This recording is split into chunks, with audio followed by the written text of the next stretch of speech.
हाँ भाई,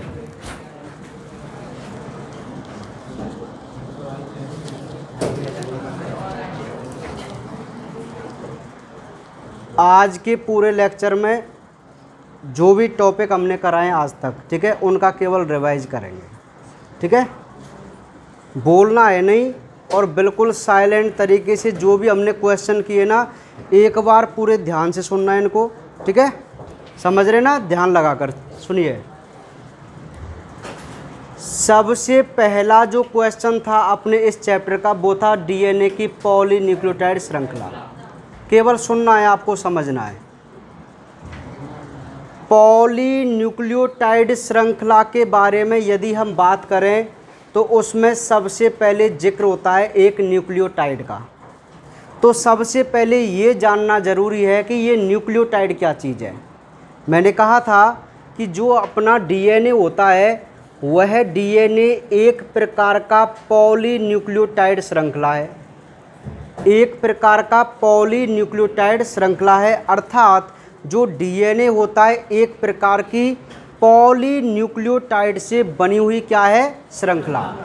तो हम ये देखते हैं कि आखिर ये न्यूक्लियोटाइड क्या है, क्योंकि पॉली का मतलब तो होता है बहुत सारे।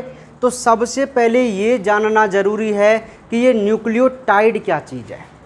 तो इसी क्रम में मैं आपको बताऊं कि जो न्यूक्लियोटाइड होता है, एक एक क्वेश्चन को देखेंगे, ठीक है।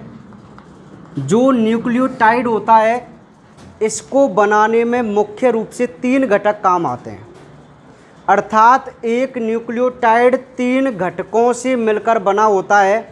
पहला घटक है पेंटोज शर्करा,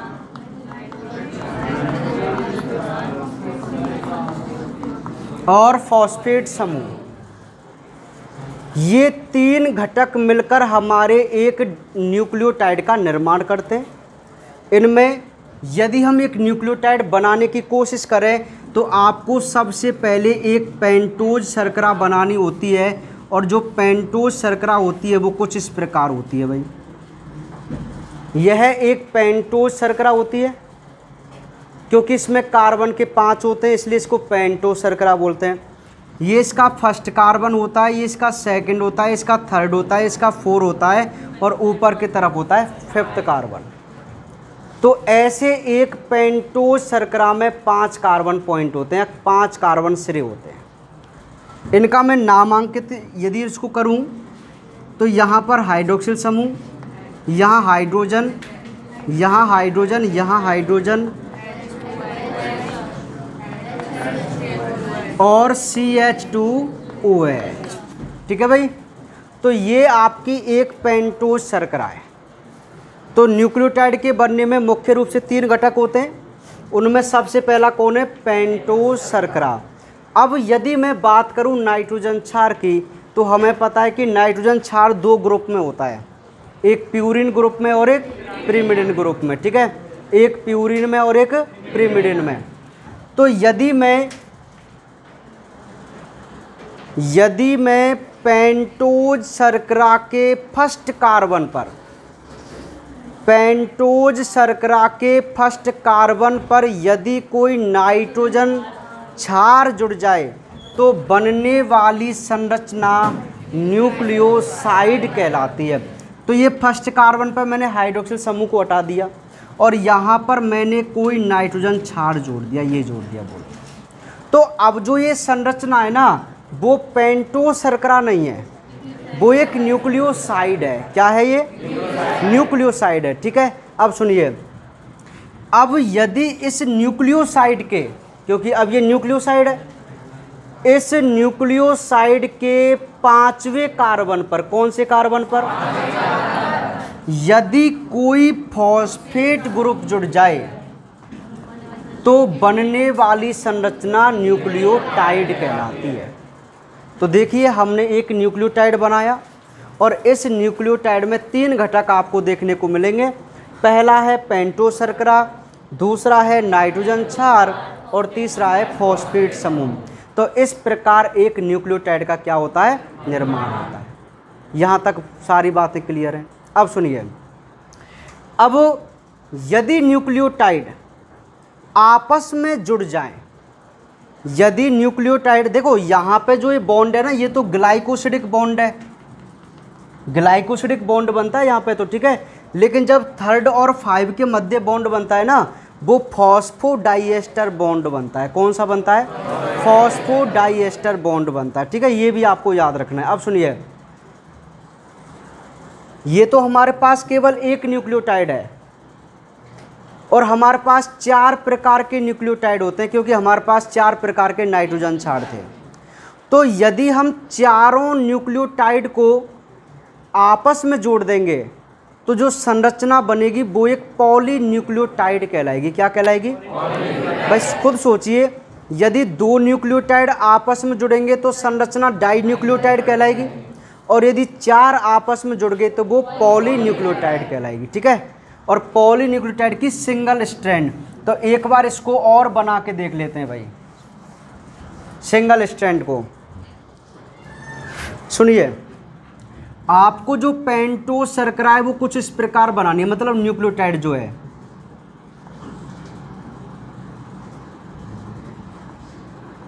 ये एक न्यूक्लियोटाइड मान लेते हैं, ये इसका 5वां कार्बन सिरा है, 5th।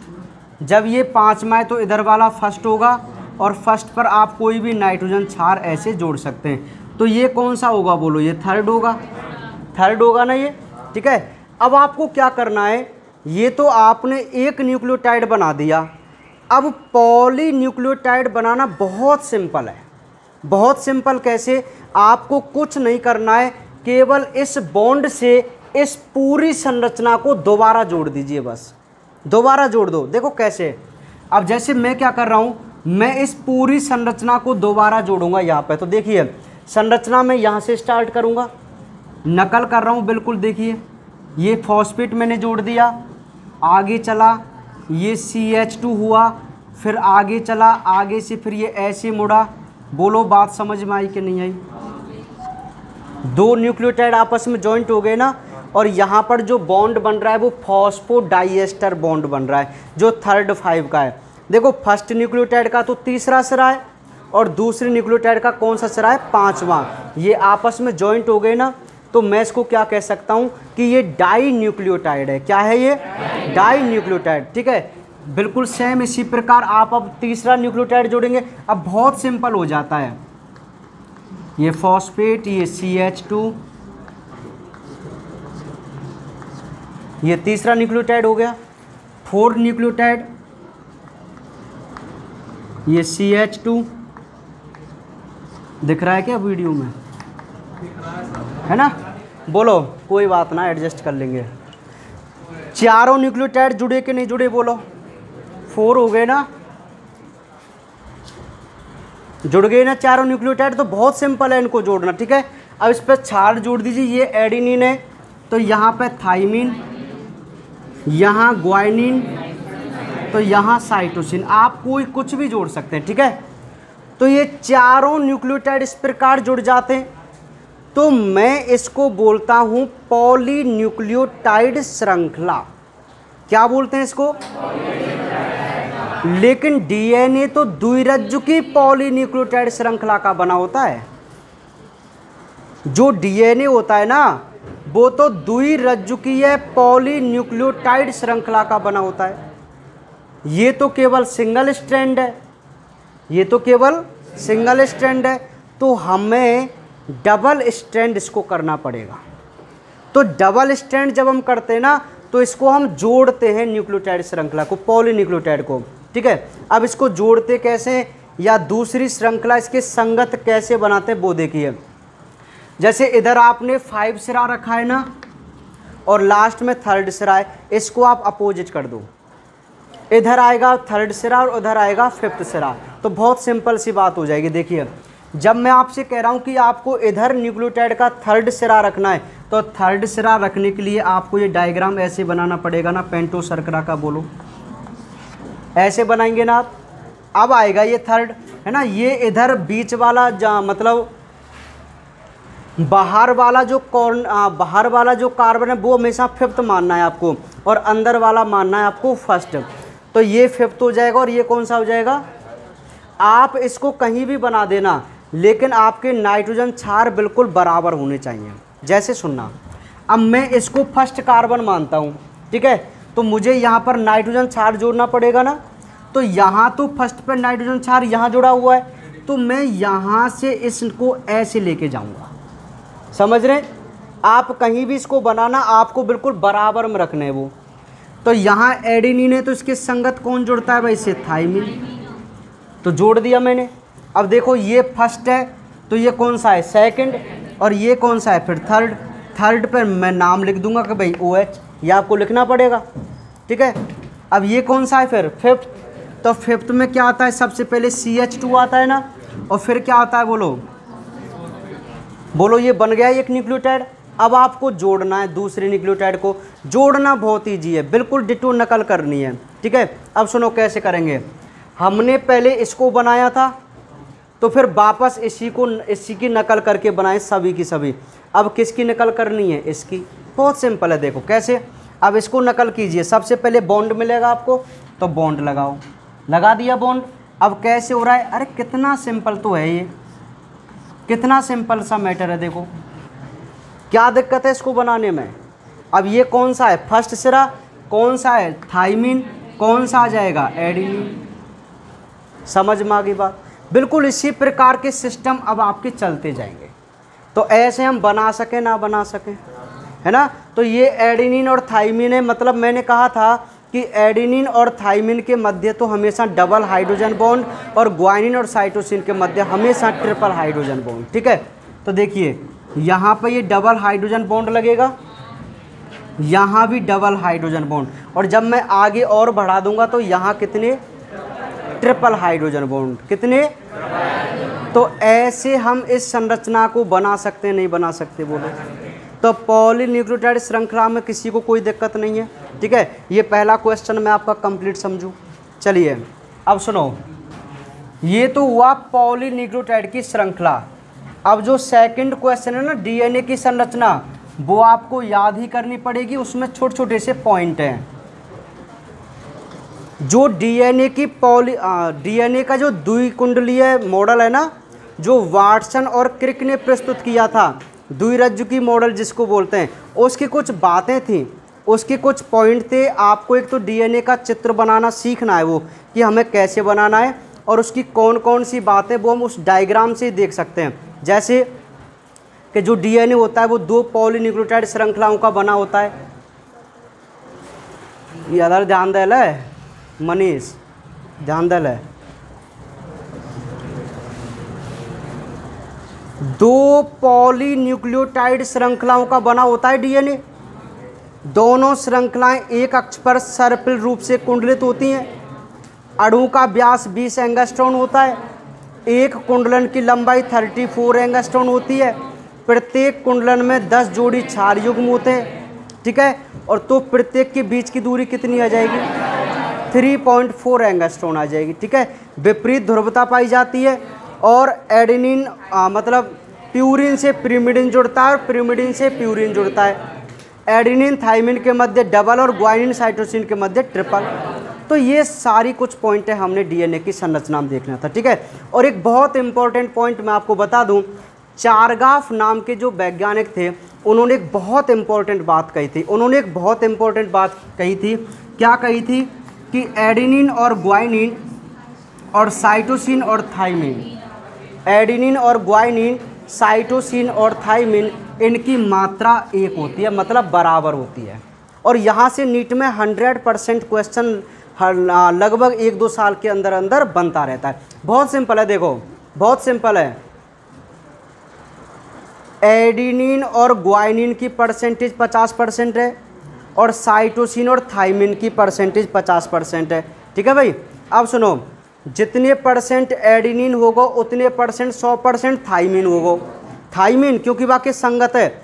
अब जरूरी नहीं है, सुनो एक और था इनका, इन्होंने ये भी कहा था कि A+T और G+C आर नॉट इक्वल, ये बराबर ना सके।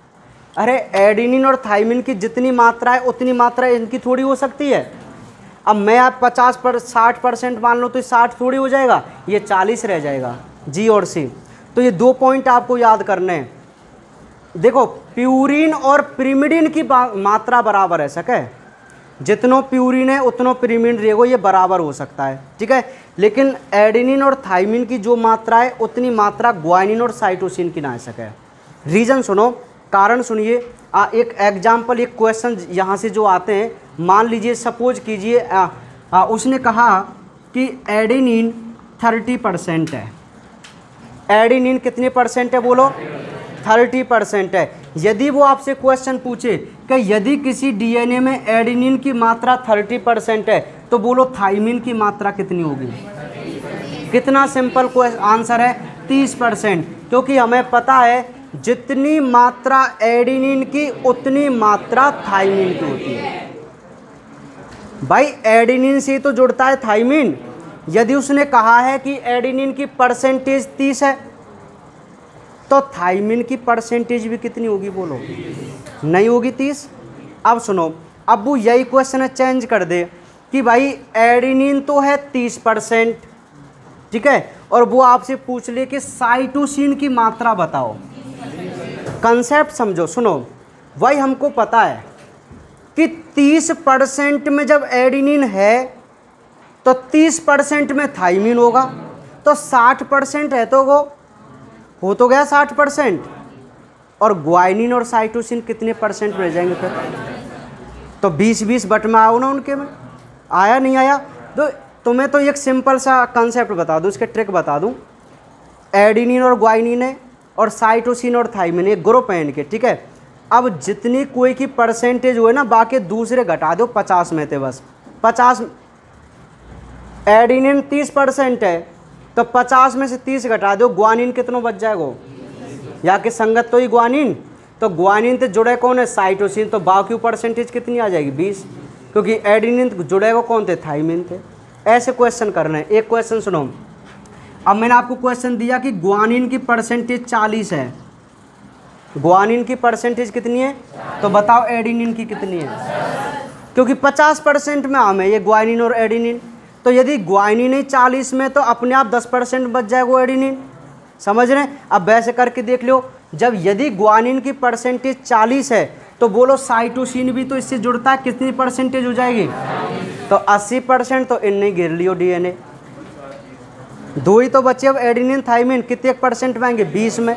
दोनों के बट में कितनी आएगी भाई? 10%। तो ऐसे क्वेश्चन नीट में यहाँ से पूछे जाते हैं, ठीक है। तो ये क्वेश्चन भी आपको कवर करना है। अब इसके अलावा नेक्स्ट क्वेश्चन की हम बात करते हैं भाई, डीएनए कुंडली पैकेजिंग। डीएनए कुंडली 4 गाव के नियम है, समझ गए? यहाँ पे नीट में क्वेश्चन पूछो जाए 4 गाव के नियम थे, ठीक है। सुनो, डीएनए कुंडली पैकिंग का एक बहुत अच्छा सा कंसेप्ट है, एक बहुत सिंपल सा क्वेश्चन है। सुनिए कि आखिर हमारा 2.2 मीटर का जो डीएनए होता है, 2.2 मीटर यानी कि 6 से 7 फीट लंबा एक डीएनए आखिर कैसे एक छोटे से केंद्रक में समाहित हो जाता है? ये बहुत सोचने वाली बात है। तो देखते हैं कैसे वो समाहित होता है। डीएनए की पैकिंग करने के लिए जो इम्पोर्टेंट पदार्थ है वो है स्टोन प्रोटीन। कौन है? तो सुनिए, हमारे पास एक स्टोन प्रोटीन के हमारे पास 5 प्रकार की स्टोन प्रोटीन होती है। कितने प्रकार की बोलो? 5 प्रकार की होती है। पहली है H1, दूसरी है H2A,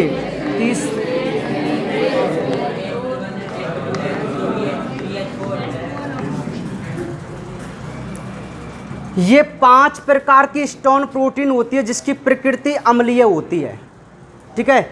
ये 5 प्रकार की स्टोन प्रोटीन है भाई, ठीक है।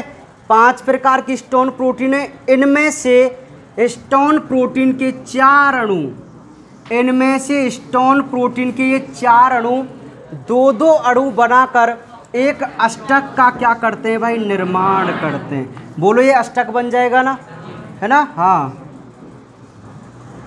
कहाँ समस्या आ गई?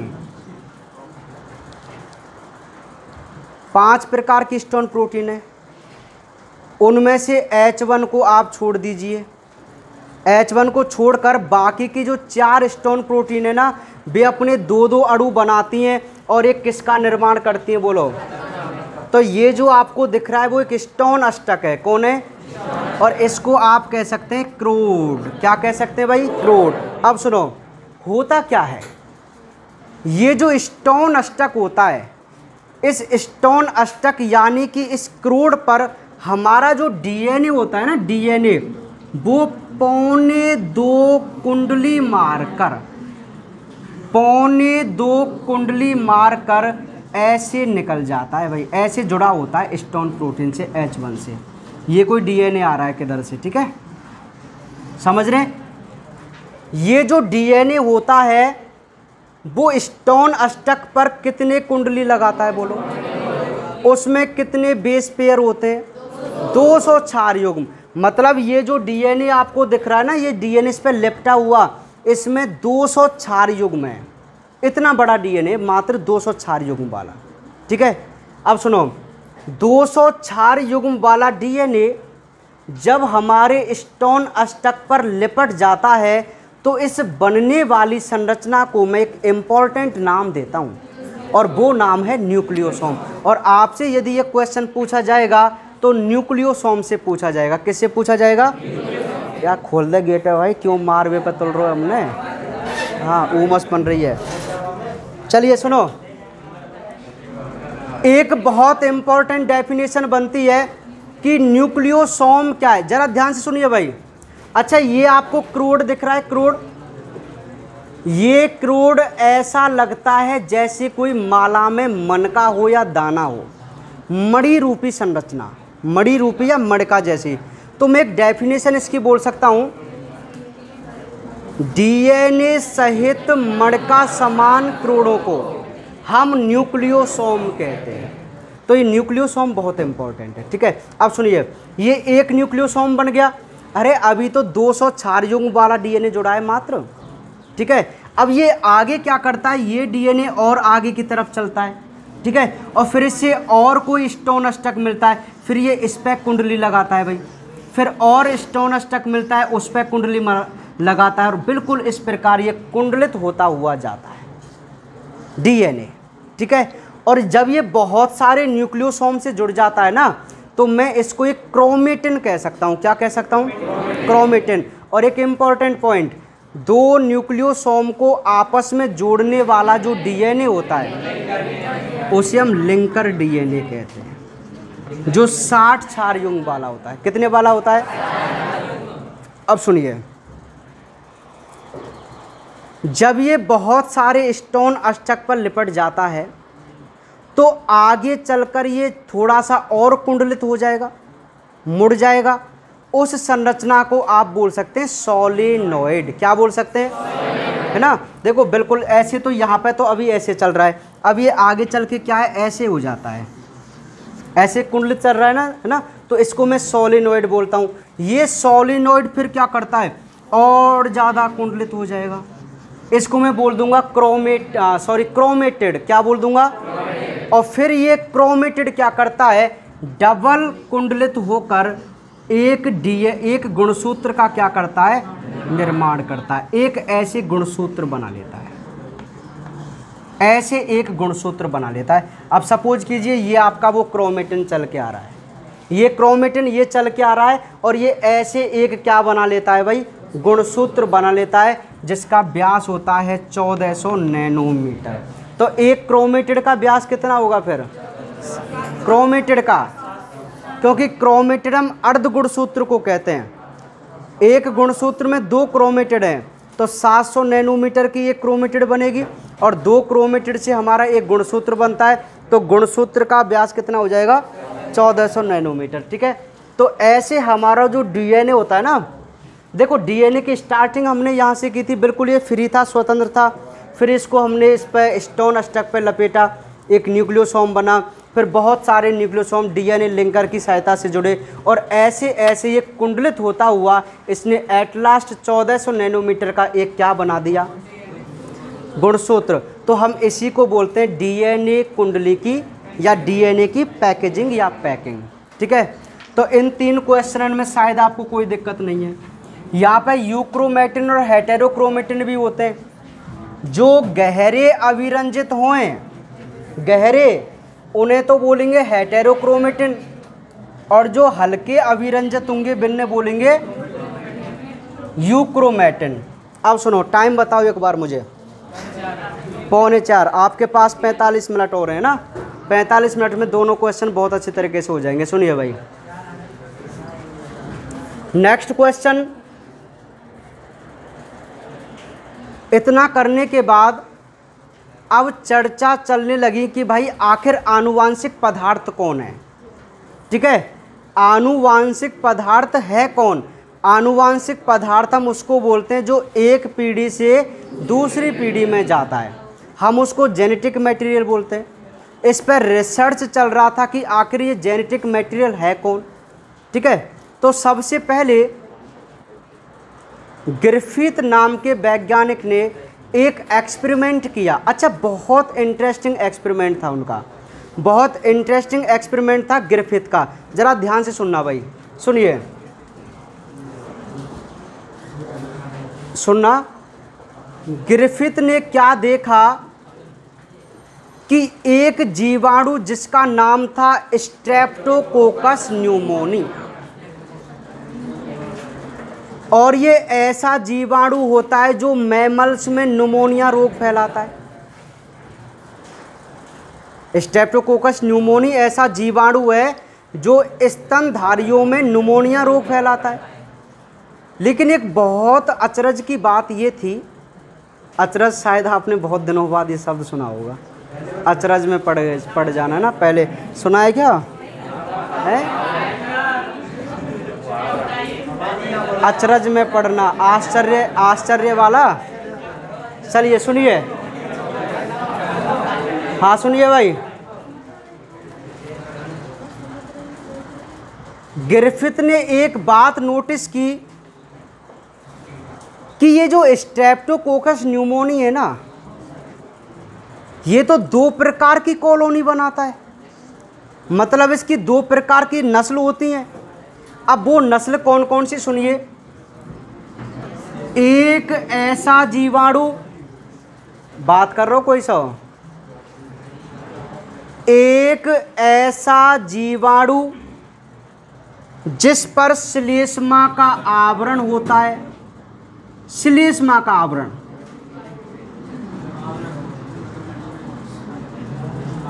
जिस जीवाणु पर श्लेष्मा का आवरण होता है ना, उसे हम कैप्सुलेटेड जीवाणु, उग्र जीवाणु, इंग्लिश में वीरुलेंट जीवाणु, रोग कारक जीवाणु और एस प्रभेद, इतने सारे नाम हैं। ठीक है, जो जीवाणु जिस पर शर्करा का आवरण होता है, आप उनको, हाँ सॉरी, मुझे शर्करा बहुत याद आती है ना, हाँ श्लेष्मा, श्लेष्मा। ठीक है, हाँ कंफ्यूज हो जाता हूँ मैं शर्करा और श्लेष्मा। चलिए कोई बात नहीं, हाँ क्योंकि अधिकतर क्या है, शर्करा का इस आवरण होता है। ठीक है, कार्बोहाइड्रेट का आवरण ज़्यादातर मिलता है शर्करा का। ठीक है, सुनिए भाई,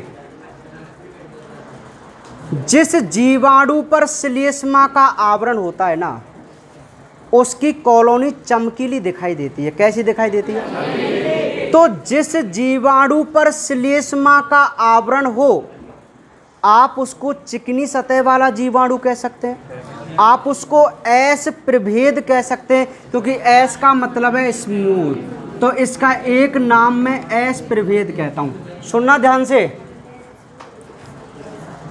एक तो ऐसा जीवाणु उनको देखने को मिला जिस पर श्लेष्मा का आवरण था, उसे तो मैं कह सकता हूं भाई ये तो एस प्रभेद है। और जिस पर कैप्सूल होता है, जिस पर ये श्लेष्मा का आवरण होता है ना, वो रोग कारक और होते हैं भाई, मतलब ये रोग फैलाते हैं। और एक दूसरी कॉलोनी देखी, दूसरी कॉलोनी वाला जीवाणु ऐसा था जिस पर किसी भी प्रकार का आवरण नहीं था, अर्थात उस पर श्लेष्मा का आवरण नहीं था, तो मैं इसको खुरदरी सतह वाला जीवाणु कह सकता हूँ। ठीक है, और खुरदरी को मतलब रफ, तो इसका एक नाम दिया हमने आर प्रभेद। और जो आर प्रभेद होता है ना, वो रोग नहीं फैलाता, ये अरोग कारक होते हैं भाई। तो सबसे पहले तो हमें ये सिस्टम इनके बारे में समझना चाहिए। क्या ग्रिफिथ ने 2 जीवाणुओं का संवर्धन किया, उनका नाम था स्ट्रेप्टोकोकस न्यूमोनी। उनकी 2 प्रकार की कॉलोनी थी, एक ऐसी कॉलोनी वाले जीवाणु जिन पर श्लेष्मा का आवरण था, और एक ऐसी कॉलोनी वाले जीवाणु जिन पर किसी भी प्रकार का मतलब श्लेष्मा का आवरण नहीं था। जिन पर श्लेष्मा का आवरण होता है वो चिकने होते हैं, उनको मैं एस प्रभेद कह सकता हूँ, और जो रोग फैलाने वाले होते हैं। और जिन पर श्लेष्मा का आवरण नहीं होता ना, उनको हम खुरदरी सतह वाले बोल सकते हैं, या आर प्रभेद जीवाणु बोल सकते हैं, जो अरोग कारक होते हैं, अर्थात रोग नहीं फैलाते। ये छोटा सा कंसेप्ट था। अब उन्होंने क्या किया, उन्होंने एक चूहा भाई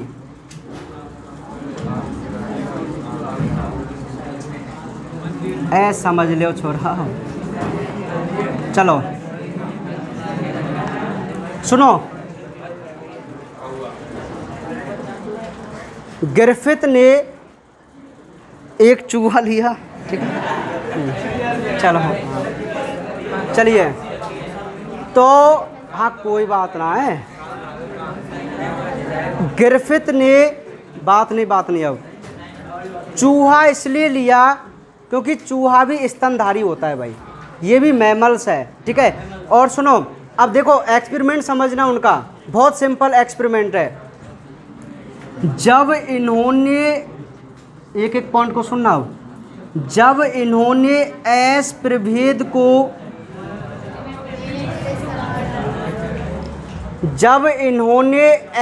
प्रभेद को चूहे के अंदर प्रवेश कराया तो इस चूहे की मृत्यु हो गई। अच्छा, मृत्यु होने का एक कारण था कि ये न्यूमोनिया रोग फैलाता है, तो जब आप एस प्रभेद को इसमें प्रवेश कराएंगे तो उसको न्यूमोनिया हो जाएगा, उसकी मृत्यु हो जाएगी। सेकंड एक्सपेरिमेंट, अब उन्होंने आर प्रभेद को इसमें प्रवेश कराया। जब आर प्रभेद को प्रवेश कराया तो ये चूहा जीवित रहा। ये दूसरा चूहा लिया है, मरा हुआ नहीं लिया था, है ना, ये सेकंड चूहा है भाई। हाँ बिल्कुल, क्यों स्वर्ग में रहिए तू, है ना। हाँ, कबो बास और वेतन देखी थोड़ी है कभी, है ना ना। हाँ चलिए हम चलिए भाई सुनिए, तो जो अब टॉपिक पे आ जाए करो, तो जब एस प्रभेद को प्रवेश कराया तो श्योर चूहे को मरना था भाई, और जब आर प्रभेद को प्रवेश कराया तो चूहा जीवित रहा, होना भी था, क्योंकि ये अरोग कारक होता है, ये न्यूमोनिया नहीं फैलाता। अब तीसरा एक्सपेरिमेंट देखो, थर्ड एक्सपेरिमेंट में उन्होंने क्या किया, अब इसको ताप मृत कर दिया एस प्रभेद को। सुनो, जो एस प्रभेद वाला रोग कारक जीवाणु था उसको ताप मृत करके जब इसमें प्रवेश कराया तो अब ये चूहा जीवित रहा। क्यों? क्योंकि हमने इस रोग फैलाने वाला जो कारक था ना उसको नष्ट कर दिया था गर्म करके, तो उसको न्यूमोनिया नहीं होगा और वो नहीं मरेगा, ठीक है। चौथा जो एक्सपेरिमेंट था वो इम्पोर्टेंट था। अब इन्होंने क्या किया, सुनना, एक तो आर प्रभेद जो कि जीवित अवस्था का था और एक एस प्रभेद जो ताप मृत था। इन दोनों को जब एक साथ इसके अंदर प्रवेश कराया चूहे के अंदर, तो कुछ समय बाद इस चूहे की मृत्यु हो गई। अब सोचने वाली बात यह है कि इसकी मृत्यु तो नहीं होनी चाहिए थी, क्योंकि हमने कोई ऐसा जीवाणु इसमें प्रवेश नहीं कराया जो इसके अंदर रोग फैला सके। देखो, एस प्रभेद कराया था लेकिन वो ताप मृत था, जब वो अकेला करवाया था तब तो मृत्यु नहीं हुई थी ना, तो अब भी नहीं होनी चाहिए थी। और आर प्रभेद तो फैलाता ही नहीं है, तो दोनों को जब एक साथ प्रवेश कराया ना तो हिसाब से तो चूहे को मरना नहीं चाहिए था, लेकिन इस चूहे की मृत्यु हो गई। तब ग्रिफिथ ने सोचा, मतलब जो मरा हुआ चूहा था ना उसका विश्लेषण किया।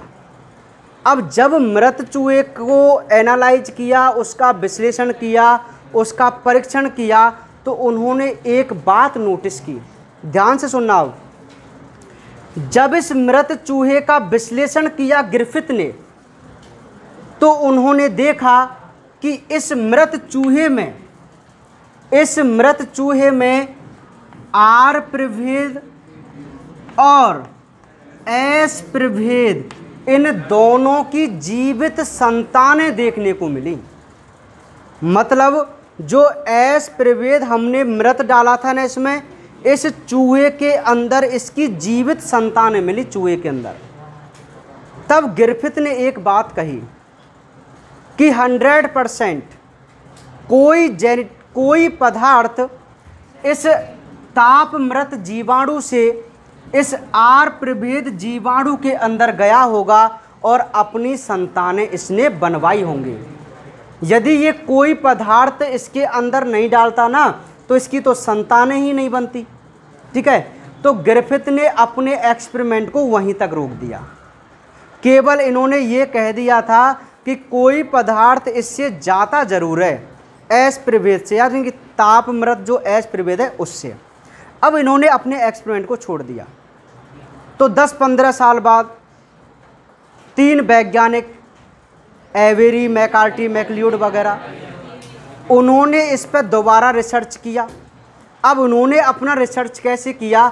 अब उन्होंने डायरेक्ट एक एस प्रभेद लिया और उसको तापमृत कर दिया, एस प्रभेद को, और अपने कल्चर प्लेट में, संवर्धन प्लेट में उन्होंने क्या किया, एक तो ऐसा प्रभेद लिया, एस प्रभेद जो कि कैसा था, मृत, ये मृत एस प्रभेद है, और एक लिया जीवित आर प्रभेद। ठीक है, और इसको संवर्धित किया भाई, संवर्धन माध्यम डाल दिया, इसको संवर्धित किया। अब जब इन्होंने संवर्धन माध्यम डाला था ना, तो इन्होंने इसमें सबसे पहले एक एंजाइम डाला जिसका नाम था प्रोटीएज। ध्यान से सुनना हो, क्योंकि इनको पता था यदि प्रोटीन जाएगा तो ये ट्रांसफॉर्मेशन की क्रिया रुक जाएगी, क्योंकि हमने वो एंजाइम डाला है जो एस प्रभेद की प्रोटीन को क्या कर देगा, नष्ट कर देगा, पूरी प्रोटीन को। यदि प्रोटीन जाता होगा तो वो जाएगा नहीं और ट्रांसफॉर्मेशन की क्रिया रुक जाएगी, अर्थात जो नई संतानें हमें देखने को मिलेंगी ना एस प्रभेद की, वो नहीं दिखेंगी। जब प्रोटीओज को डाला तो भी एस प्रभेद की संतानें देखने को मिली। ठीक है भाई, ये तो मिलेंगी ना। हालांकि एस प्रभेद कैसा है, ताप मृत है, ये जीवित नहीं लिया था, ताप मृत ही लिया था उन्होंने। जब आरएनएज डाला तो भी ट्रांसफॉर्मेशन की क्रिया नहीं रुकी। बहुत टुकुर टुकुर बात करे तू, गुटर गुटर करके।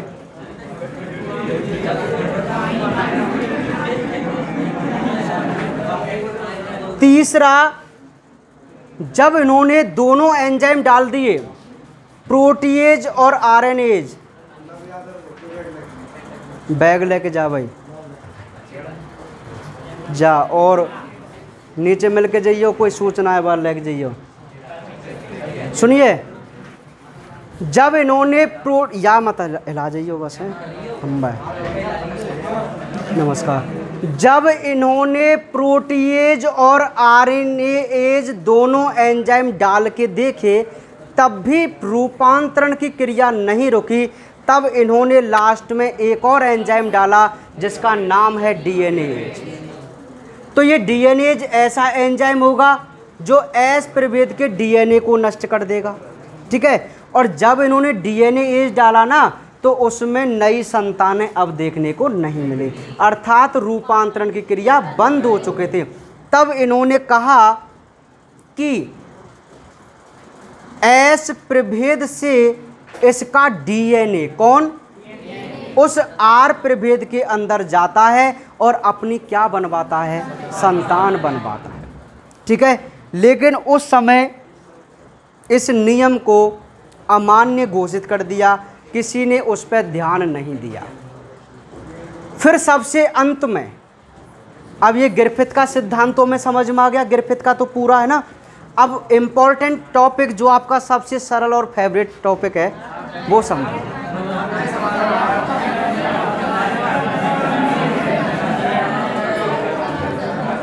चलिए, तो आज वो आपका सबसे फेवरेट हो जाएगा, ठीक है। सुनो पहले वाको कंसेप्ट सुनो भाई, 1 मिनट सुनना। देखो सिस्टम समझियो ना, सिस्टम। अब मतभेद इस बात पे था कि यार ये प्रोटीन आनुवांशिक पदार्थ है या डीएनए। तो हर्शे और चेस नाम के जो वैज्ञानिक है ना, उन्होंने थोड़ा सा दिमाग लगाया। उन्होंने क्या किया, उनने कही यार ऐसे कोई सब्सटेंस लो, ऐसे कोई तत्व लो जो डीएनए में पाया जाए एक तो, और एक पाया जाए प्रोटीन में, ठीक है। तो उन्होंने क्या किया, अपने एक्सपेरिमेंट में 2 रेडियो एक्टिव तत्व लिए। 2 रेडियो एक्टिव तत्व, ध्यान से सुनना। अब एक ऐसा रेडियो एक्टिव तत्व जो फास्फोरस था, और दूसरा रेडियो एक्टिव तत्व लिया उन्होंने सल्फर। अब इनके पीछे एक बहुत बड़ा रीजन था भाई, कि जो डीएनए होता है ना, डीएनए, जब किसी डीएनए का निर्माण होता है या जब डीएनए बनता है तो बोलो उसको फॉस्फेट चाहिए नहीं चाहिए, चाहिए ना। अब सुनना मेरी बात को, यदि हम किसी जीवाणु का संवर्धन करें और उसको जनरल फास्फोरस ना देकर रेडियो एक्टिव फास्फोरस प्रदान करें, तो बोलो उसके डीएनए में कैसा फास्फोरस होगा? होगा ना, उसके डीएनए में रेडियो एक्टिव होगा ना। अच्छा, और जो प्रोटीन होती है, प्रोटीन का मुख्य पदार्थ होता है सल्फर। कौन होता है? तो मतलब जब किसी भी जीवाणु विषाणु में उसका आवरण बनेगा प्रोटीन का, तो प्रोटीन का जब निर्माण होगा तो उसमें जो सल्फर के अणु जाएंगे ना, वो जनरल जाने चाहिए थे, लेकिन हमने कैसे दिए उसको? तो एक सिंपल सी बात समझो, डीएनए में तो होता है फास्फोरस और प्रोटीन के आवरण में होती है सल्फर। ये बात समझ में आई? अब इन्होंने अपना एक्सपेरिमेंट करना स्टार्ट किया। सुनो भाई, उन्होंने क्या किया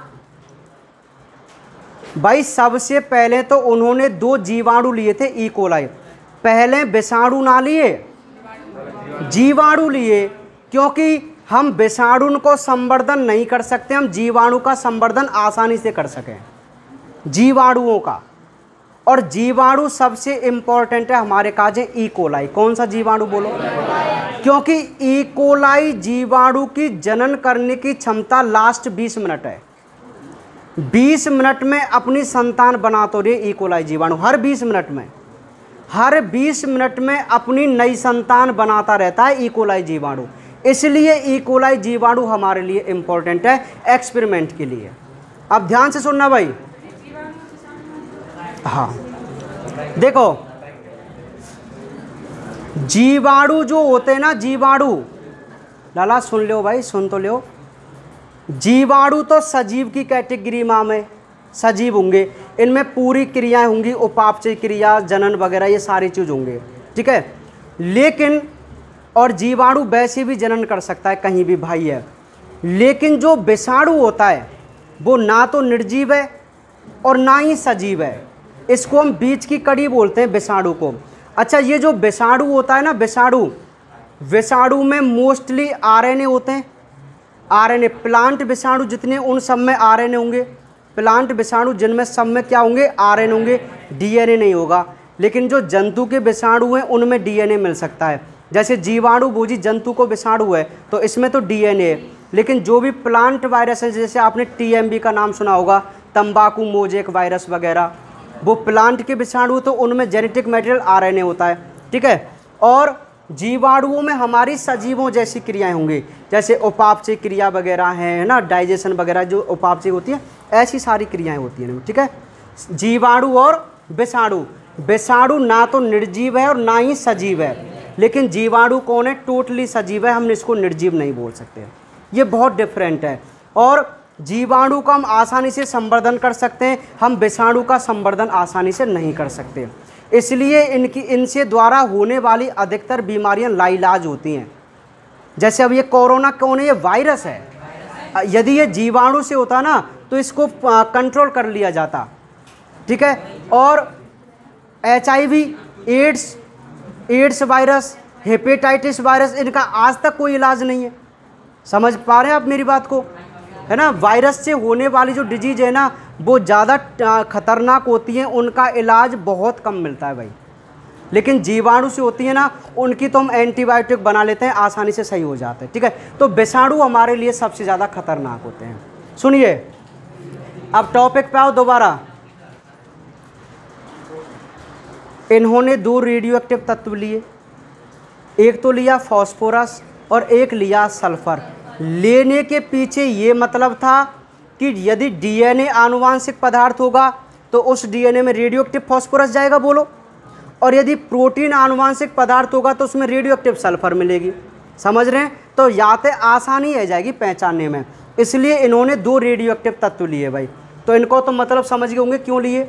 अब सुनो, अब भाई कोई जीवाणु है, तुम संवर्धित ही नहीं करेंगे तो वो अपने आप तो radio active phosphorus, radio active sulphur वालों है ना सके, अपने आप थोड़ी हो जाएगा भाई। वातावरण में जो जीवाणु घूम रहा है, ई कोलाई मान लो, तो उसके DNA में तो साधारण फॉस्फोरस है और उसके प्रोटीन में साधारण सल्फर है।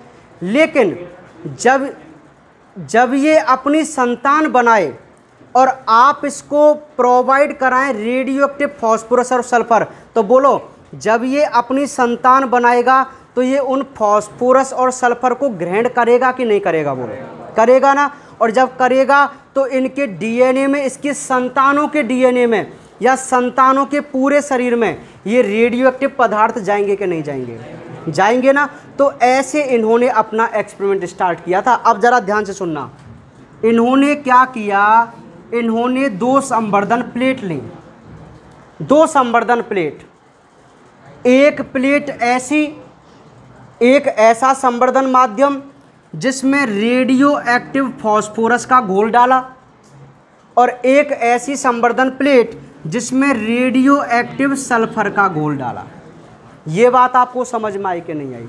इन दोनों को एक घोल में नहीं डाला था, अलग अलग, ठीक है। अब 2 ई कोलाई जीवाणु लिए हमने, कितने? 2। ये रहा ई कोलाई जीवाणु, ये रहे ई कोलाई जीवाणु। सुनो अब ध्यान से सुनना, अब ये दोनों ई कोलाई जीवाणु अभी सामान्य हैं। कैसे? इनमें कोई भी रेडियो एक्टिव सब्सटेंस नहीं है, कोई भी रेडियो एक्टिव एलिमेंट्स नहीं है क्या? बोलो नहीं है ना। अब इनको क्या किया, मैं इसको समूह ए और इसको मैं समूह बी बोल दूं, ठीक है। तो जब ये ई कोलाई अपनी नई संतान बनाएगा, जब ये ई कोलाई अपनी नई संतान बनाएगा तो DNA भी तो बनाएगा नया अपना, नहीं बनाएगा क्या? बोलो ठीक है सके पहली संतान में कम मात्रा में रेडियो एक्टिव जाए, थोड़ी मात्रा में इसका भी DNA रहेगा। अब इसकी संतानों की भी संतानें हुई, तो इसकी संतान में मान लीजिए थोड़ा बहुत रेडियो एक्टिव था, अब इसने और रेडियो एक्टिव लिया, तो हो सकता है इसकी तीसरी चौथी पीढ़ी की जो संतान थी उसमें कंप्लीट रूप से कौन आ सकता है? Radio active DNA। बोलो आ सकता है नहीं आ सकता? पहली पीढ़ी में कंप्लीट नहीं आता, 3-4 पीढ़ियों में ये कंप्लीट रेडियो एक्टिव फॉस्फोरस उसके DNA में समाहित हो जाता है। क्योंकि मैंने पॉइंट में लिखाया था कि जब हम जीवाणुओं को इन रेडियो एक्टिव माध्यमों पर संवर्धित करते हैं तो ये रेडियो एक्टिव पदार्थ उसके घटकों में स्वांगीकृत हो जाते हैं। ऐसे लिखा हो ना, या को मतलब का है कि यदि हम किसी जीवाणु को फॉस्फोरस के घोल में डाल रहे हैं तो एट लास्ट 4-5 संतानों बाद उसकी जो संतान होंगी उन सब में जो DNA होगा वो कैसे फॉस्फोरस से बने होगा? रेडियो एक्टिव DNA थे। बोलो बनेगा कि नहीं बनेगा? अब सुनो, अभी मान लीजिए बाकी चौथी 5वीं पीढ़ी है, ठीक है। तो या अब मैं यहाँ जीवाणु है अलग कर लूँ, अलग कर लिया। तो एक बात बताओ, ये जो इकोलाई जीवाणु है क्या वो साधारण इकोलाई है? कैसा है बोलो? Radio active. और कौन सा रेडियो एक्टिव सब्सटेंस है इसमें? केवल फॉस्फोरस। तो इसके डीएनए में तो मिलेगा वो। अब इधर की बात कर लेते हैं, सेम मैटर यहाँ पे भी इसकी 3-4 पीढ़ियाँ देखी, तो इसकी जो संतान है उसको अलग कीजिए। अब बोलो ये भी जीवाणु कैसा है? अरे ये भी रेडियो एक्टिव है, लेकिन इसका डीएनए कैसा रहेगा? क्योंकि हमने यहाँ रेडियो एक्टिव फॉस्फोरस थोड़ी डाला है, हमने तो रेडियो एक्टिव सल्फर डाली है यहाँ पे। तो इसका प्रोटीन का जो खोल है ना, प्रोटीन का खोल, ये रेडियो एक्टिव होगा। ये वाला देखो, ये प्रोटीन का खोल रेडियो एक्टिव रहेगा। या यूँ मानो तुम तो ये रेडियो एक्टिव है, लेकिन यहाँ में रेडियो एक्टिव कौन है? सल्फर है। और यहाँ में रेडियो एक्टिव कौन है? फॉस्फोरस। इतनी तो सिंपल सी बात है। बोलो ऐसे रिजल्ट आएंगे कि नहीं आएंगे? आएंगे ना। अब सुनो, जो विषाणु होता है वो अपना जनन नहीं कर सकता, वो अपना जनन किसी जीव की कोशिका के अंदर करता है केवल। जो विषाणु होता है ना, वो अपना जो जनन है वो किसी जीव की कोशिका के अंदर ही करता है, किसी जीव की कोशिका के अंदर भाई करता है, ठीक है। और इसने तो ऐसे ही कर लिया था अपना जनन, ठीक है। तो अब हम क्या करते हैं, अब हम ऐसा विषाणु लेंगे जो इस जीवाणु को क्या करता होगा? संक्रमित। संक्रमित। अब सुनो भाई, अब हमने 2 विषाणु लिए। अब अपने पास 2 इकोलाई जीवाणु हैं जो रेडियो एक्टिव है। कैसे? अब हमने लिए 2 विषाणु, और उन विषाणु को हम कहते हैं जीवाणु भोजी। क्या कहते हैं? क्योंकि हमें इन जीवाणुओं को संक्रमित करवाना है उनसे। और एक डेफिनेशन होती है कि ऐसे विषाणु जो जीवाणुओं को संक्रमित करें, हम उन्हें बैक्टीरियोफेज या जीवाणु भोजी कहते हैं। अब सुनो, यहाँ पर हमने साधारण विषाणु लिए हैं। कैसे विषाणु लिए बोलो? साधारण। तो ये आपका साधारण विषाणु है भाई, ये रहा। ध्यान से सुनना, ये साधारण विषाणु है ना, जीवाणु भोजी जिनको बोलेंगे आप। तो साधारण जो विषाणु हैं, इनके सीड्स में इनका कौन है? डीएनए। और सिस्टम इनका ये होता है कि ये पूंछ की सहायता से इससे चिपक जाते हैं जीवाणु से, और केवल अपने डीएनए को इसके अंदर इंजेक्ट कर देते हैं, केवल डीएनए को। और यही डीएनए इनके लिए उनकी क्या बनाता है? संतान। तो सुनिए, ये डीएनए इसके अंदर छोड़ दिया इसने, और इसने अपना डीएनए इसके अंदर छोड़ दिया। अब सुनो, अब ये जीवाणु हैं ये तो, और इनके अंदर विषाणुओं का डीएनए आ चुका है, और विषाणुओं का डीएनए अपनी जैसी क्या बनाएगा? संतान। मतलब नए बैक्टीरियोफेज बनाएगा ना। अब ध्यान से सुनना, जब ये नए बैक्टीरियोफेज बनाएगा तो इसको प्रोटीन या सल्फर और फॉस्फोरस ना चाहिए का? बताओ। इसको सल्फर और प्रोटीन की सल्फर और फॉस्फोरस की आवश्यकता पड़ेगी नहीं पड़ेगी? और ये तो ऐसा जीवाणु है ना जहाँ में रेडियो एक्टिव फॉस्फोरस है और नॉर्मल सल्फर है, और ये ऐसा जीवाणु है जहाँ में रेडियो एक्टिव सल्फर है और नॉर्मल फॉस्फोरस। बोलो है कि ना है? तो जब ये जीवाणु भोजी अपनी संतान इसके अंदर बनाएंगे, अपनी संतान इसके अंदर बनाएंगे, तो बोलो इस जीवाणु भोजी के डीएनए में जो फॉस्फोरस से बनता है, क्या इसके डीएनए में रेडियो एक्टिव फॉस्फोरस नहीं होगा क्या? बोलो बोलो, होगा क्या नहीं होगा? होगा ना रेडियो एक्टिव फॉस्फोरस। तो मैं इसको रेडियो एक्टिव डीएनए मान लेता हूं। ये कौन सा जीवाणु है, ये कौन सा विषाणु है जिसने एक ग्रुप वाले जीवाणु पर संक्रमण किया था? और एक ग्रुप वाला जीवाणु कौन सा था? रेडियो एक्टिव फॉस्फोरस वाला। तो रेडियो एक्टिव फॉस्फोरस तो डीएनए को बनाएगी, तो इसके डीएनए में तो पाई जाएगी रेडियो एक्टिवता, पाई जाएगी ना।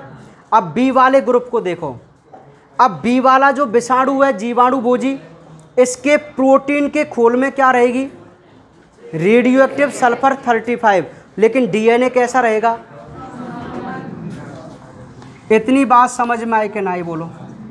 या को डीएनए तो नॉर्मल है, लेकिन मैं प्रोटीन के खोले कैसो मान लूँ ये रेडियो एक्टिव है? बोलो होगा कि नहीं होगा, ये बात बताओ। होगा ना? अब तुमने लिए तो ये साधारण विषाणु, लेकिन जब तुमने इनको संक्रमण करायो रेडियो एक्टिव जीवाणुओं पे, और हमें पता था कि ए जीवाणु तो ऐसा था जो रेडियो एक्टिव फॉस्फोरस युक्त था, और बी जीवाणु ऐसा था जो रेडियो एक्टिव सल्फर युक्त था कि नहीं? ठीक है, तो इस अब मैं इसका नाम दे दूं, ये तो ए विषाणु और ये बी विषाणु है, तो बोलो ऐसे रिजल्ट आएंगे कि नहीं आएंगे? है ना, आएंगे ना। अब इन्होंने क्या किया? अब इन्होंने 2 ई कोलाई दोबारा लिए। कैसे ई कोलाई लिए? सामान्य। हमने पहले भी तो सामान्य ई कोलाई लिए, अब इन्होंने फिर दोबारा से 2 सामान्य ई कोलाई ले लिए। ध्यान से सुनियो लाला, लास्ट कंसेप्ट है अभी। दोबारा से 2 सामान्य ई कोलाई ले लिए, ठीक है। अब ये ए समूह वाला, ये बी समूह वाला, अब इनका करवाया इन पे संक्रमण। अब सुनो, संक्रमण कराने के कुछ देर बाद ही, जब तक इन्होंने संतान भी नहीं बनाई थी अपनी, देखो 30 मिनट बाद तो ये अपनी संतान बना लेता है। यदि विषाणु इसमें संक्रमित कर दे और 20-30 मिनट हो जाए ना, तो ये अपनी संतान बना लेता है। ये विषाणु संतान बना लेता है इसमें। ई कोलाई में पहले भी तो उसने बनाई थी, नहीं बनाई थी? अब तो हमने सामान्य ई कोलाई लिए ना, लेकिन हमारे विषाणु रेडियो एक्टिव हैं। कैसे हैं? अब एक बहुत सिंपल सी बात है, देखो, जब इन्होंने इनमें संक्रमण कराया तो संक्रमण कराने के कुछ टाइम बाद ही हमने इनको अपकेंद्रित कर दिया। अपकेंद्रित का रीजन सुनो, क्यों? क्योंकि ये अपनी पूंछ की सहायता से तो चिपकते हैं इससे। यदि हम इनका विश्लेषण करते तो हो सकता है रेडियो एक्टिव पदार्थ ये भी तो चिपक रहा है इससे, तो ये भी शो हो सकता था रेडियो एक्टिव। तो इसलिए हमने क्या किया कि इनको अलग अलग कर दिया, सभी को हटा दिया, क्योंकि ये चिपक जाते हैं ना इससे और अपने डीएनए को इंजेक्ट करते हैं। तो पहले इनका सेंट्रीफ्यूग होना जरूरी है। क्यों जरूरी है? क्योंकि जो इनका बाहर का आवरण है ना, वो इससे हट जाए और केवल क्या बचे आपके पास? जीवाणु बचे। अब इन्होंने क्या देखा? अब संवर्धन प्लेट तो अलग अलग ही संवर्धन प्लेट। अब सुनो, ए संवर्धन प्लेट में कुछ ई कोलाई हैं अभी, और बी संवर्धन प्लेट में कुछ ई कोलाई हैं। जब इनका विश्लेषण किया तो उन्होंने देखा कि जो ए ग्रुप वाला जीवाणु है उसमें तो रेडियो एक्टिविता पाई गई। क्या पाई गई? और जो बी जीवाणु है उसमें किसी भी प्रकार की रेडियो एक्टिविता नहीं पाई गई। अब निष्कर्ष सुनो, दिमाग लगाओ। ए ग्रुप वाले जीवाणु